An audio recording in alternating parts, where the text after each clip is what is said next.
शेख सादी फरमाया करते थे, लकड़ी को घिन खा जाती है और बड़े लोगों को खुशामद खा जाती है खुशामद। हज़रत उमर फारूक रज़ी अल्लाह ताला अन्हु इस मामले में भी बड़े मजबूत थे।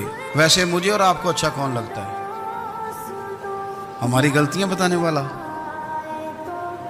हमारे ऐसा फरमाया करते थे, अपने दुश्मनों की बातों पर भी गौर रखो, तुम्हारे दुश्मन तुम्हें निखार देते हैं। तुम्हारे अंदर जो कोताहियां होती हैं वो तुम्हें पता चल जाती हैं कि यहाँ यहाँ यहाँ यहाँ मेरी इस्लाह हो रही, उन पर गौर करो वो क्या कहते हैं।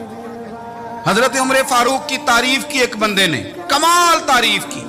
उसका ख्याल था कि रिजल्ट बड़ा शानदार आएगा। बादशाह की तारीफ होती थी तो फिर थैली जाती थी अशरफियों की, कमाल रिजल्ट आएगा।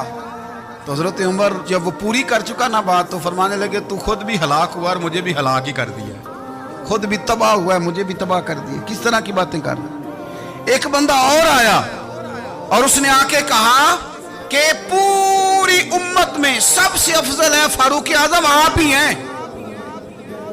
तो हजरत उमर फारूक फरमाने लगे तुझे तेरी माँ रोए, अबू बकर तुझसे भी अफजल थे, तेरे बाप से भी अफजल थे, और सिद्दीक अकबर मुझसे भी अफजल है और मेरे बाप से भी अफजल है।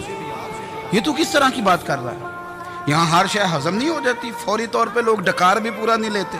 कुरान मजीद ने कहा फला तुज़क्कू अनफुसकुम हुवा अअलमु बिमनित्तका, अपने मुंह से ना कहो मैं पाक साफ हूं, अल्लाह ज्यादा बेहतर जानता है कि तुम में से परहेजगार कौन है।